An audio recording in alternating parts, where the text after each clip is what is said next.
pussy good, won't you sit it on my taste buds? I get way too petty once you let me do the extras. Pull up on your block and break it down, we playing Tetris. AM to the PM, PM to the AM phone. Piss out your per diem, you just gotta hate. So yeah, guys, once again, dancer class. I like to dress in my style, essentially. And in this story, in this tale I'm weaving, I stopped by into work wearing my wonderful outfit that I like to wear. It's got like some silky gold pants, you know, with it or whatever. They were quite nice, right? So I walk into my place of work to buy things, and one of the regulars comes in. Well, not super regular, but they come like every week or so. You know, they come in and they see me off the clock, you know, stopping in, getting some stuff, and then they're like, "Oh, what's up? You look so cool. You want to a party? Blah blah blah. All this shit. Your pants are awesome. Can I touch your pants?" And it was a lot. It was a lot right at first. You know, I hardly even said hi to this person. So when she asked, "Can I touch your pants?" I kind of like stopped because my routine issue with life back in the day was not thinking before I speak.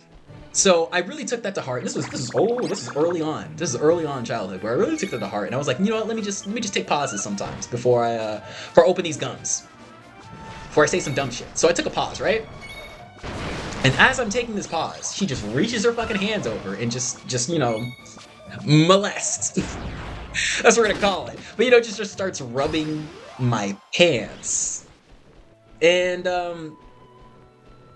yeah, I would have been. See, that's the problem about this whole like generation. It's just we're so touch starved for like attention and love and consideration. But I always like to think like if she was an attractive young woman, I wouldn't really have a problem with it. And she's not like she was ugly. She was just kind of mid, you know, not really someone I would die for. And I'm pretty sure she was married as well. If she wasn't, she's probably widowed. But you know, she's kind of at that age where you know you've had experience, at least with like people. And I was just kind of taken aback. She had actually touching my pants. Like my response was like, that's an interesting question to ask somebody. I still didn't say yes. She's still touching my pants, and it was just a super awkward situation. Or she's just like, oh, and then she you know pulls away and like, I'm sorry. And I'm like, no, I mean you already did it, so you know don't say sorry now.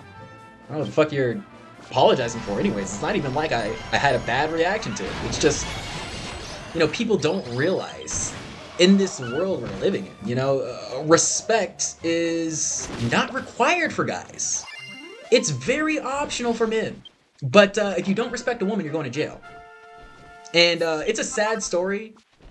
But when you're attractive, I feel like a lot of people have similar stories to this, where people who you don't necessarily want attention from, and it's not like you really want to like shoot these people down hard or like, you know, just slap, because you know they're not ugly people. They're just kind of not your type.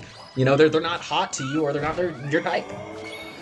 You know, and it's not like I go around trying to, you know, berate or you know even elope with a bunch of women. I just kind of have them there. I have fun with them just like any other human. But having fun with girls kind of equates to flirting for all guys, especially if you're hot and you're funny. And I don't know if you guys have ever laughed at one of these videos, but you don't need to know what I look like. I'll tell you that. You can know that I like to dress well, but you know what I look like on top of that. It's kind of crazy, but yeah, this is the story. It's just kind of sad. I wanted to share that because as a dancer. It's like impossible not to look at people like us and to observe and want to be that in the moment, because you realize the best part about being dancer is being in the moment and just loving what you're doing at the moment. I learned that very early on in life and very early on in dancing as a general career, because it's like the kind of the same as a lot of extracurricular activities we do. When you reach that flow state, you know, that's kind of all you want. And yeah, the dancer flow state is just being in the moment with the music that you're listening to. So it's kind of crazy that we can just we can flip the script on these people that we watch so much, and just kind of, treat them like objects.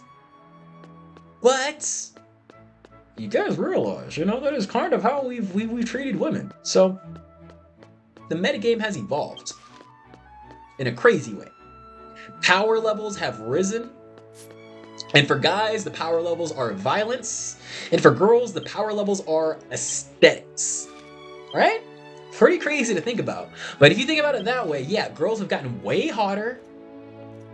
And guys have gotten way more violent. So when we say, we don't really respect guys like who are weak or don't have any personal space skills or whatever, it's kind of because we just kind of view them all as, I don't want to say like monsters, but enemies. Anyone who could take you down, and that's mostly a propaganda thing because we're only being seen and shown the things that make us hate or laugh or make us horny. So you only see all the violence, not necessarily even the stops of violence. It was crazy. I heard about this shooting that almost happened in like Texas. I think it was Houston or something. And then like a bystander, like the guy pulled the gun. Bystander pulls the gun and immediately shoots him. No one's hurt except for the guy. Obviously he dies. So the guy who was about to do the mass shooting dies immediately. There's no injuries. There's no nothing. The cops are called and everything's hunky-dory. Stuff like this is never reported. Just like male molestation, like I just said. Why would I ever report that? It's not even a problem. And I think they started like early 2000s. They started actually reporting male rapes. So yeah, sure. 90% of rapes are always by men, right? Sure. But when I say I never planned having sex with anyone and I have like 10 bodies, like all 10 of those bodies, I assure you, maybe like 2 or 3 from Tinder where I was like, yeah, let's hang out at my house.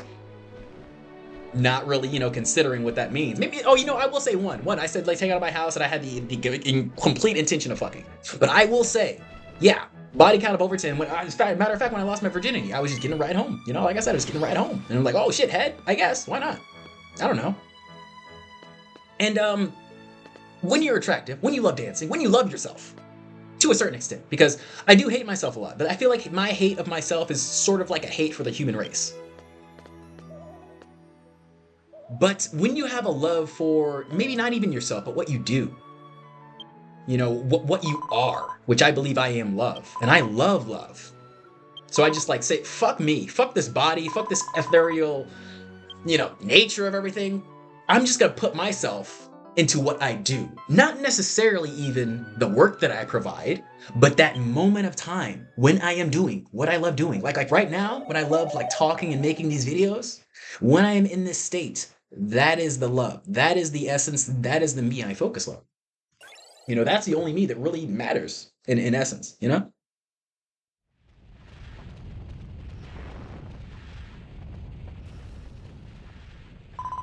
when you do that, a lot of people just naturally follow you and look at you and God, have I always hated the eyes? Have I always hated the watchful eyes?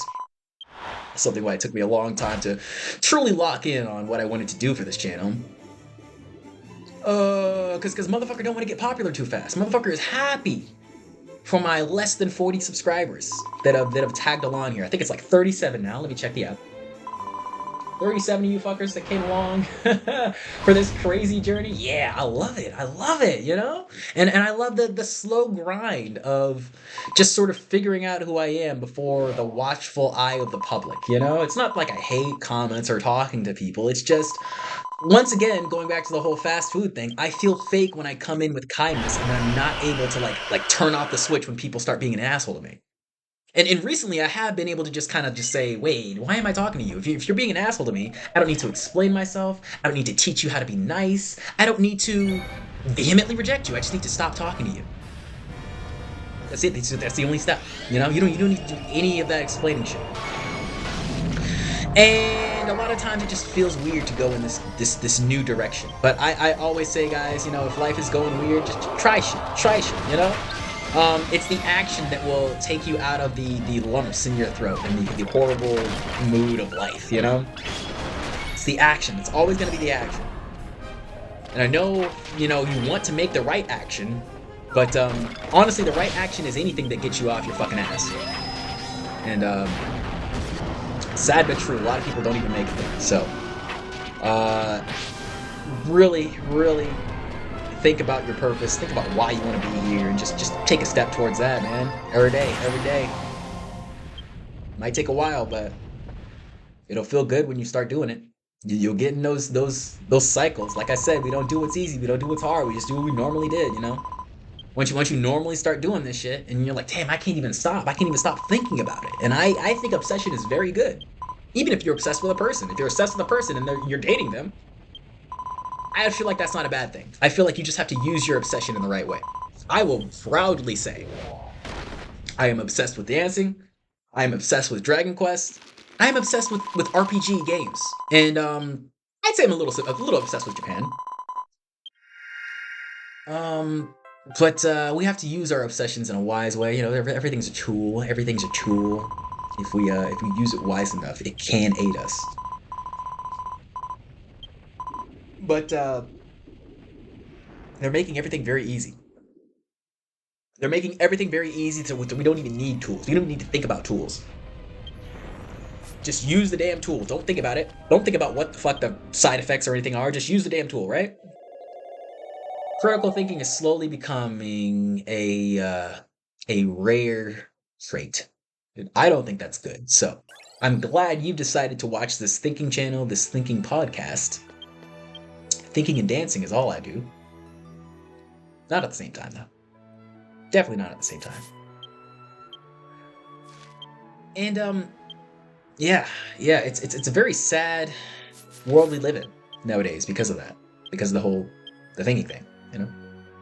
And I'm not here to spread any propaganda like, you know, respect your dancers, stop molesting everybody. You know, I'm not here to spread all that. I'm just here to make you think a little bit about what we choose to believe. Because it's all a choice. I'm noticing a lot of people nowadays, they don't go for truth. They don't go for truth. They don't even do their research. They just, you know, somebody says it to them, they regurgitate it. Without even, you know, like, it hit my emotions. It hit my hate, anger, or horny. It hit one of those three, so I'm gonna spread it. I'm gonna spread it. But, I like spreading things that make us think a little bit more about our lives, because none of this online shit really matters. If you take something from this video and you put it in your real life and it changes something, I think that's what matters. I don't think how many views that come up on this matter. I don't think, you know, how many Twitter likes that come up from your tweet matter. You know, it's the intrinsic changes to your community. And I value what I change in the community, which also makes me very careful in what I change in the community. And that's why I always like to come forward first with the positivity. It's in my nature. I'm not going to be able to stop it. I think it's good. But now that I'm so hateful and I've seen so much nasty shit, and I'm so, you know, I've just got all this rumination and neuroticism in me. It's like it feels so wrong to just come at people and be like, hey, how you doing? Oh my gosh, you look good today, baby. Oh my god. It feels so wrong to do that to me. Unless like I'm intrinsically involved with you, like we have a true friendship or a true relationship. And man, has it been a long time since I've had one of those. Reciprocation is received in a very different way, in a very different light nowadays. People think reciprocating, you know, as far as the gender roles, is just like guy give me money and girl be pretty. And I think to a certain extent that is reciprocation. But there's just so much more nuance to it, you know, person to person. You know, everybody needs to know what they need and, you know, actively go for the people who are giving it to them. Don't like force someone like, hey, give me this because I need it. You know, just go to the people who are going to naturally give it to you. And I promise they're there somewhere. And if they are not, change yourself so that somebody will want to give you what you need. I'm sorry we have to all change ourselves and work on ourselves. Oh, I don't know why people don't like doing that nowadays too. That's kind of crazy. Like we're all on positivity for being a degenerate.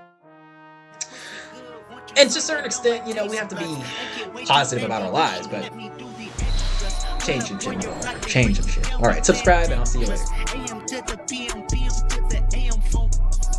Your per diem, you just got to hate them folk. If I quit your BM, I still rock Mercedes folk. If I might quit this season, I still be the greatest funk. My left stroke just went viral. Right stroke put a baby in a spiral. Soprano C, we like to keep it on the high note. It's levels to it, you and I know. Bitch, be humble. Sit down.